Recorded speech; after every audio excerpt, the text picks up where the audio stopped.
জন্য আমি তাকে ব্লক করে দিয়েছিলাম। এখন হাজারটা মানুষের কাছে সে রোস্ট হইতেছে। ও মাই গড।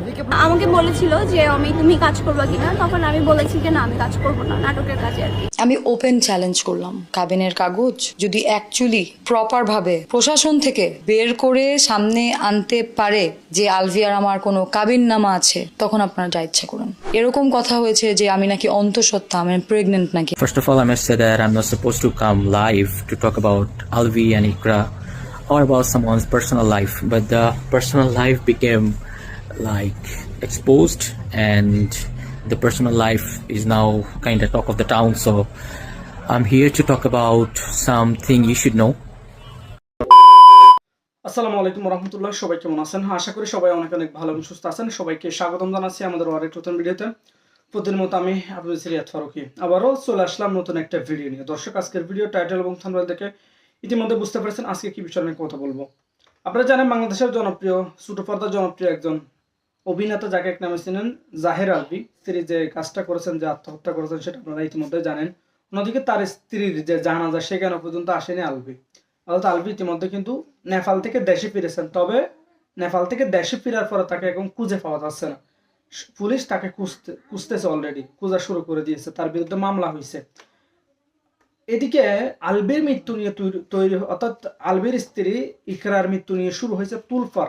মুখ খুলেছেন, একে একে মুখ খুলতে শুরু করেছে তার সহকর্মী থেকে শুরু করে, অর্থাৎ তার সহপাঠীরা, তার বান্ধবীরা, অর্থাৎ তার পরিচিত ব্যক্তিরা, যে ইকরাকে কিভাবে মানে তাকে শেষ করা হয়েছে এবং কেন ইকরা তিলে তিলে এইরকম একটা পরিস্থিতি, অর্থাৎ এমন একটা সিদ্ধান্ত নিতে বাধ্য হয়েছিল।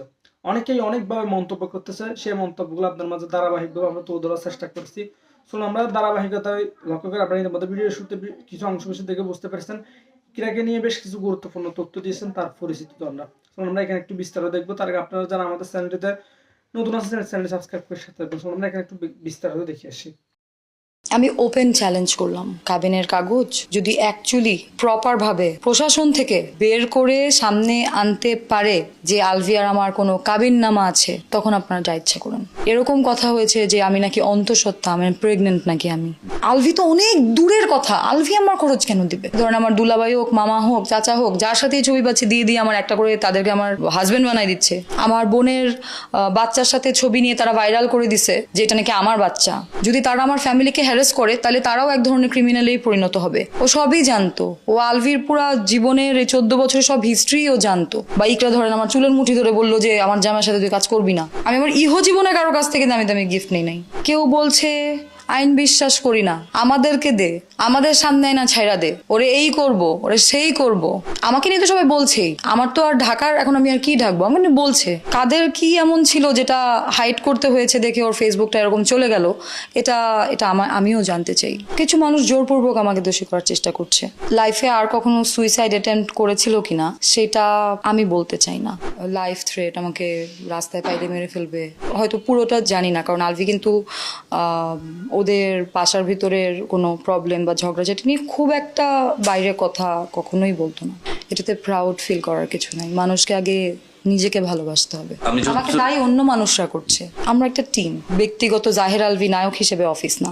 তো most of the time public ফিগাররা যখন কোনো পাবলিক প্লেসে যায়, তখন অবশ্যই ম্যাক্সিমাম টাইমেই তারা মাস্কটা পরিধান করে। লুকিয়ে লুকিয়ে আমার বাসায় যাচ্ছে, ইটস নট লাইক দ্যাট। তারা কিভাবে শত্রু হলো জানি না। একটা সময় তো বোন ডাকতো, আমার জন্য নাকি জানও দিয়ে দিতে পারতো। আমি এখন আপনি আমার বাসায় যেতে পারেন না, আপনি যদি আমার পরিচিত হয়ে থাকেন, আপনার বাসায় কি আমি যেতে পারি না? সবাই শত্রু। আলভির আশেপাশে আলভির ক্লোজ যারা আছে সবাই তাদের শত্রু। এখন এগুলো বলে কিন্তু তারা সবাইকে ছোট করছে। তখন কিছু হলো না, আতখা তুমি এখন যখন সবাই বিপদে বা একটা সিচুয়েশন অ্যারাইজ হয়েছে, তুমি সোশ্যাল মিডিয়াতে এসে যাচ্ছে তাই স্ল্যাং ইউজ করে বাজে ভাষায় কথা বলে নিজেকে খুব ভালো প্রমাণ করার চেষ্টাটা, এটা খুবই বেসলেস। আমার নিজের আঙ্গুলটা পরিষ্কার থাকা প্রয়োজন আমি আপনার দিকে আঙ্গুল তোলার আগে। আর যদি আমার নিজের আঙ্গুল পরিষ্কার না থাকে, তাহলে চুপ থাকা ভালো। তো যাদের নিজের দিকটাই ঠিক নাই, তারা আসলে এত বড় বড় কথা বললে সেটাও আমার কাছে বেসলেস। থটটা যে ওদের মাথায় আছে, এটা থেকে যেটা বুঝতে পারলাম যে ওনারা আসলে তাই করেন। ও আমাকে বলছে যে আমি আলভি একসাথে একটা নাটক করবো না, তুমিও থাইকো। স্ক্রিনশট গুলা ফেক না, আমি আমার ক্যাপশনেও লিখেছিলাম যে কনভারসেশন তো এক্সিস্ট করে। দিন শেষে যদি আপনারা আমাকে দোষী সাব্যস্ত করতে না পারেন, তাহলে আপনারা আমার যে লসটা করলেন কিভাবে সেই ড্যামারেজ দিবেন আপনারা? আসলে এরকম একটা ঘটনার পর শোকটা আসলে কাটিয়ে উঠতে পারছি না, কারণ ও তো আমারও পরিচিতই ছিল, পরিচিত একটা মানুষ এভাবে চলে গেছে, সেটা একটা বিষয়। আর পাশাপাশি যেভাবে হ্যারাসমেন্টের শিকার আমি হয়েছি এবং স্টিল আমি হচ্ছি, তো ইভেন আমার ফ্যামিলি এই হ্যারাসমেন্টের শিকার হচ্ছে, আমার বাবা মা বোন, আমার আশেপাশে যারা থাকে সব সময়, প্রত্যেকটা মানুষ যেভাবে হ্যারাসমেন্টের শিকার হচ্ছে, তো একটু ভয়েও আছি।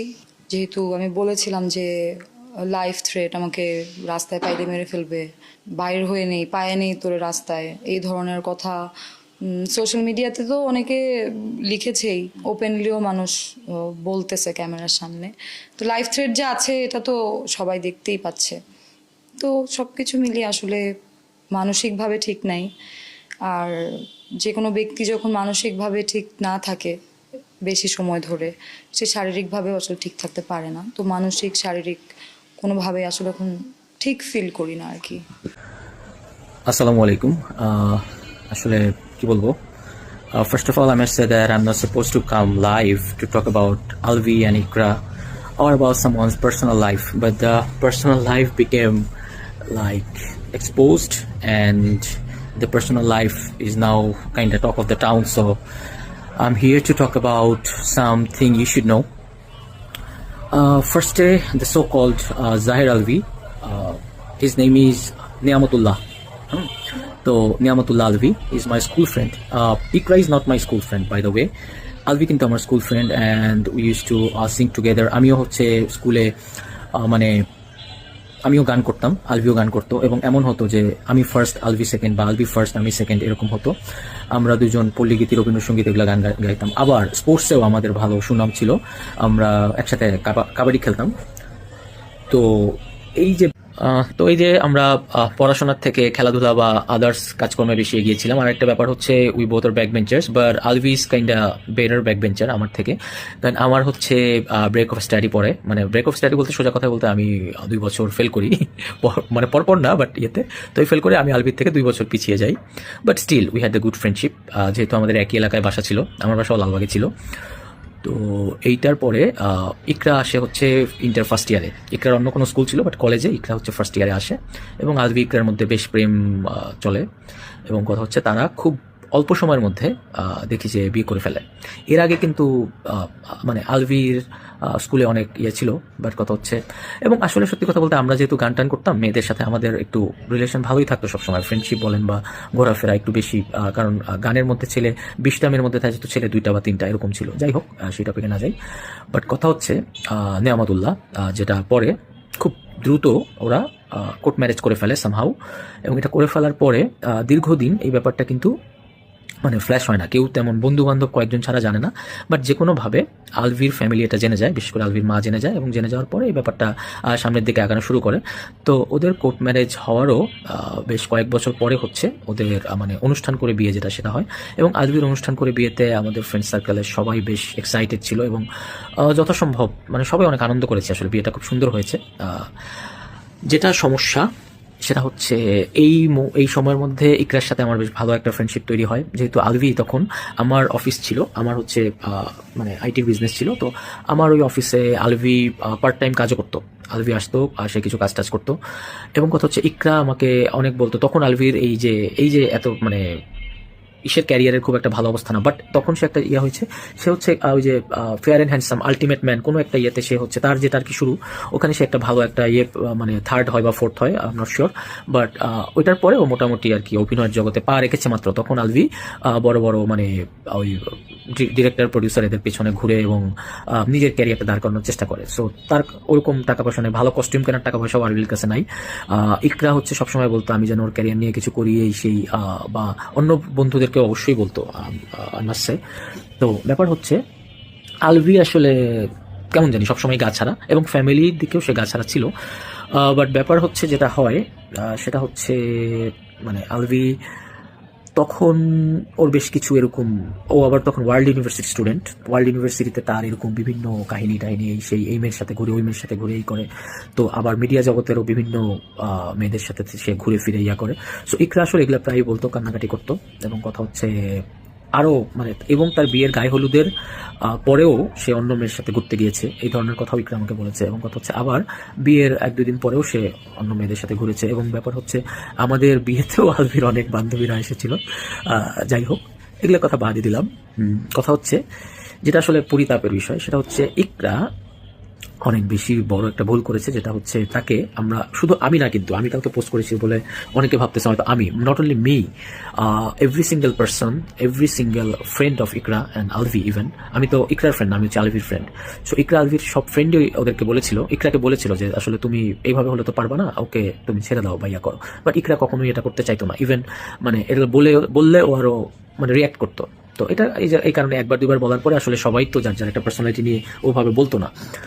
তো ব্যাপার হয় যেটা, এটা হলো যে একটা সময় গিয়ে ওদের এই ঝামেলা বাড়তে থাকে এবং একটা সময় ইকরা এগুলোতে ইউজ টু হয়ে যায়। বাট এখন আমি যেটা বলতে চাচ্ছি সেটা হচ্ছে এই যে তিথি, আমার কালকে থেকে আলভির থেকে তিথির উপরে বেশি রাগ লাগতেছে। কারণ হচ্ছে এই যে ব্যাপারগুলো না, এগুলোর জন্য আসলে আমি বলবো আলভির থেকেও তিথি বেশি দায়ী। কারণ হচ্ছে দেখেন, মানে আমিও একজন বিবাহিত মানুষ। তো কথা হচ্ছে আমি নিশ্চয়ই চাইলেই মানে আমি এখন চাইলেই কোনো একটা মেয়ের সাথে কথা বলতে চাইলে মনে হয় সে খুব ইজিলি আমার সাথে ফ্রেন্ডশিপ বা কথা বলতে চাবে না। আর নর্মালি কথা বললেও ডিপ কোনো রিলেশন অবশ্যই যেতে চাবে না যদি সে কোনো ভালো মেয়ে হয়। তো কথা হচ্ছে তিথি একজন অভিনেত্রী, এবং কথা হচ্ছে এইখানের মধ্যে এসে ঠিক আছে, একসাথে অভিনয় করতে গেলে একটা ফ্রেন্ডশিপ তৈরি হতেই পারে বা তাদের মধ্যে একটা ভালো রিলেশন থাকতে পারে। তাই বলে এরকম রিলেশন কেন যে একজনের সংসার ভেঙে যাচ্ছে বা তার ওয়াইফ হচ্ছে সুইসাইড করতে যাচ্ছে? ভাই, আপনিও তো একটা মেয়ে। কথা হচ্ছে এখন এই মেয়েটা সুইসাইড করবে এবং এই মেয়েটা সুইসাইড করার মতো একটা অবস্থানে চলে গেছে, আপনি তখন নিশ্চয়ই আপনার উচিত ছিল সরে যাওয়া। আপনি তো শিক্ষিত এবং আপনি কথা হচ্ছে মানে অ্যাটলিস্ট আপনারা কিন্তু মিডিয়া জগতে যারা আছেন আপনাদেরকে অনেক মানুষ ফলো করে, আপনাদেরকে অনেক মানুষ দেখে। আপনাদের তো পার্সোনালিটিটা ওরকম হওয়া উচিত। আপনি কেন এরকম ছ্যাচরা, আপনি কেন এরকম মানে আরেকজনের ফ্যামিলির মধ্যে ঢুকে এরকম ছ্যাচরামি করতে গেলেন? হ্যাঁ, আপনার তো মানে গায়ের চামড়া তো আল্লাহ মোটামুটি মানে সাদা দিয়েছে, তাই না? আমরা তো দেখতে কালো, আমাদেরকে তো আমরা বরং মানে ইনসিকিউরিটিতে ভুগতে পারি। আপনাদেরকে তো আল্লাহ সাদা চামড়া দিয়েছে। তো এই সাদা চামড়া নিয়ে আপনি মানে এরকম কেন একটা নিকৃষ্ট ইস্যুর মধ্যে ঢুকলেন?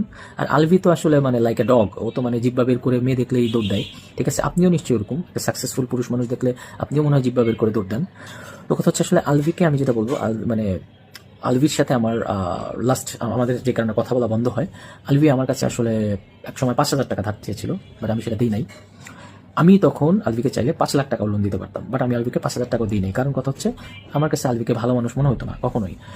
তো ব্যাপার হচ্ছে, বাট এই যে আলভি মানুষের কাছে 5,000 টাকা লোন চায়, এরকম একটা সিচুয়েশনেও ইকরা আলভির পাশে ছিলেন, মানে এবং খুব ভালোভাবে ছিল ইকরা আলভির পাশে।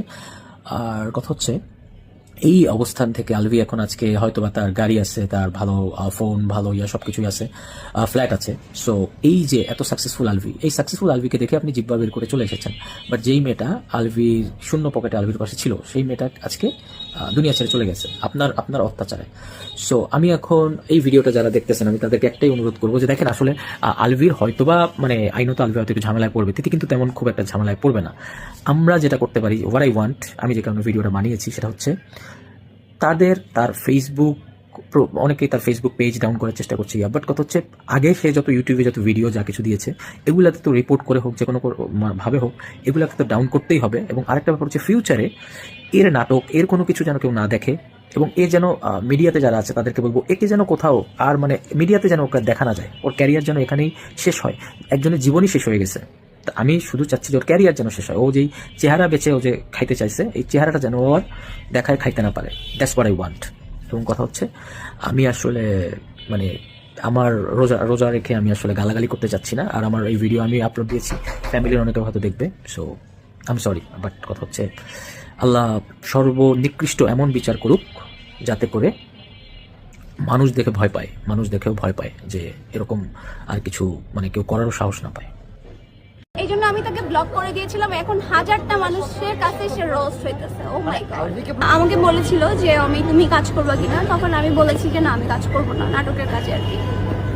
কেন সেটা অফারটা মেনে নেন নাই কেন? আসলে করি নাই কারণ আমার ইচ্ছা হয় নাই, এই জন্য মেনে নি নাই। দেন হলো মেনে নি নাই বলে সে কিছুদিন পর যে আমি দেখা গেল আমি 2022 সালে, তখন আমি কতটুকু বা বুঝি, তখন আমি দেখা গেল যে অত ভালোভাবে কথা বলতে পারি না। এখন পর্যন্ত আমার কথার মধ্যে আপনারা দেখতেছেন অনেক জড়তা আছে। তখন আরো বেশি জড়তা ছিল।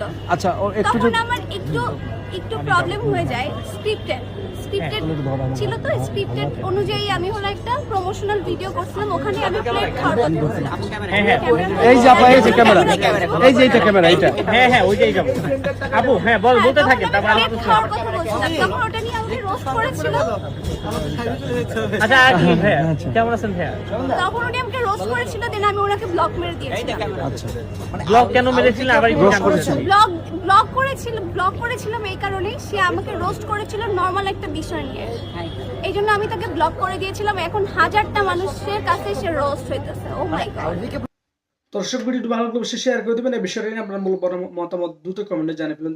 ভালো থাকুন, সুস্থ থাকুন, আমাদের চ্যানেলের সাথে থাকুন। ভিডিওটি ভালো লাগলে অবশ্যই শেয়ার করে দেবেন। কে কোথা থেকে আজকে ভিডিও দেখেছেন, কোন জেলা থেকে ভিডিও দেখেছেন, কমেন্ট করে জানাতে ভুলবেন না।